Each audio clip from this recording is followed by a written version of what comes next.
जय श्रीमन नारायण। ए पर जे टिप्पणी हम करे जा रहल बा रामानुजदास श्रीमान गट्टू वेणुगोपाल स्वामी जी के द्वारा दिहल गयल बा। अध्याय 4 ज्ञान योग श्लोक 33। श्रेयान् द्रव्यमयात् यज्ञात् ज्ञानयज्ञः परन्तप सर्वं कर्माखिलं पार्थ ज्ञाने परिसमाप्यते। ओम। गीताचार्य श्री कृष्ण परमात्मा अर्जुन समेत हमनी सबके ज्ञान योग सिखा रहल बानी। परमात्मा कह रहल बाड़न कि अर्जुन प्रत्येक क्रिया के में दो पहलू होला, पहला कर्म दूसरा ज्ञान। ई ज्ञान आ ब्रह्मात्मक भाव के मुख्य पक्ष के रूप में रख के कार्रवाई होके के चाहिए, तबे कहल कर्म बंधन के कारण न बन पावेला। ता अर्जुन ई ज्ञान के अंतिम उद्देश्य का बा? ई ज्ञान के अंतिम उद्देश्य हमनी के आत्म साक्षात्कार दिहल बा।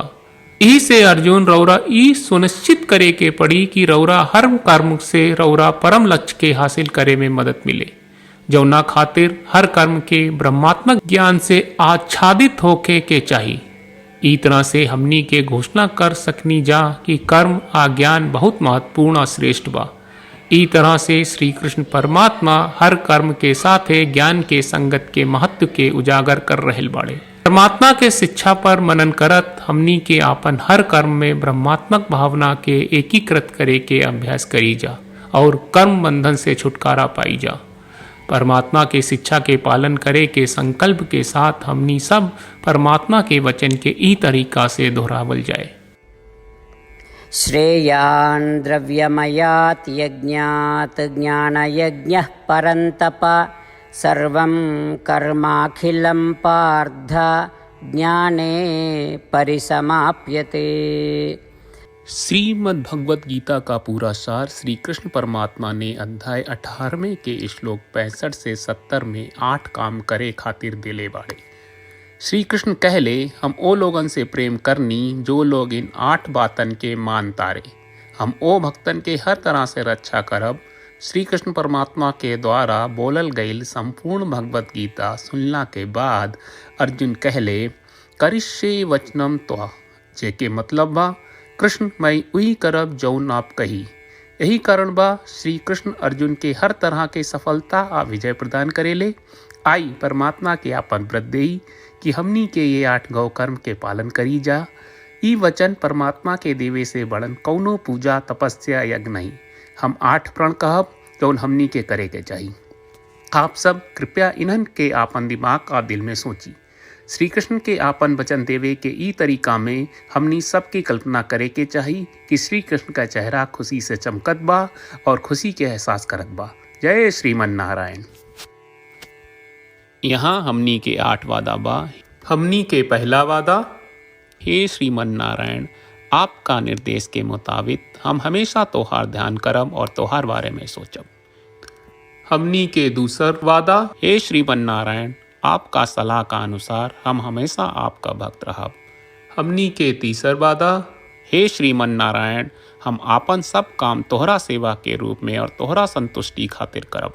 हमनी के चौथा वादा, हे श्रीमन नारायण, जैस की आप माने के कहले रहलू, हमरा बहुत विश्वास बा कि हम आपके होई और हम हमेशा आपन दोनों हाथ जोड़ के आपके नमस्कार करब और आपकी पूजा करब। हमनी के पांचवा वादा, हे श्रीमन नारायण, हमरा के तोरा बात माम एकम शरणम ब्रज 1866 याद कहले, जहाँ आप हमरा के आपन का अर्पित करे का कहा। श्रीमन नारायण, मैं हमेशा तोहरे शरण में रहब।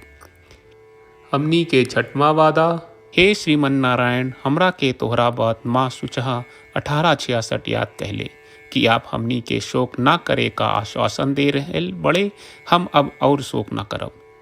हमनी के 7वां वादा, हे श्रीमन नारायण, आपने हमरा खातिर श्रीमद् भगवत गीता के वितरण करके हम सबके कृपा कहले और आशीर्वाद दहले बा।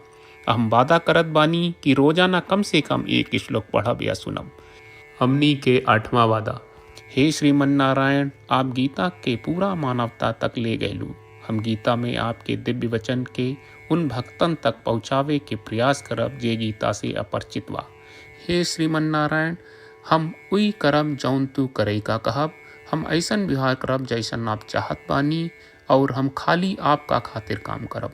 श्रीमन नारायण के रोज आपन वचन देहल कि हम ओइस करब जैस आप कहत बानी, ई अपने आप में बड़न पूजा बा। श्रीमन नारायण, करशे वचनम त्वा। श्रीमन नारायण, हम तोरे निर्देश के मुताबिक काम करब। सर्वम श्री कृष्ण अर्पणम अस्तु। जय श्रीमन नारायण। श्रेयान् द्रव्यमयात् यज्ञात् ज्ञानयज्ञः परन्तप सर्वं कर्माखिलं पार्थ ज्ञाने परिसमाप्यते। ॐ श्रेयान् द्रव्यमयात् यज्ञात् ज्ञानयज्ञः परन्तप सर्वं कर्माखिलं पार्थ ज्ञाने परिसमाप्यते। श्रीमन्नारायण, करिष्ये वचनं तव। सर्वं श्रीकृष्णार्पणमस्तु। जय श्रीमन्नारायण।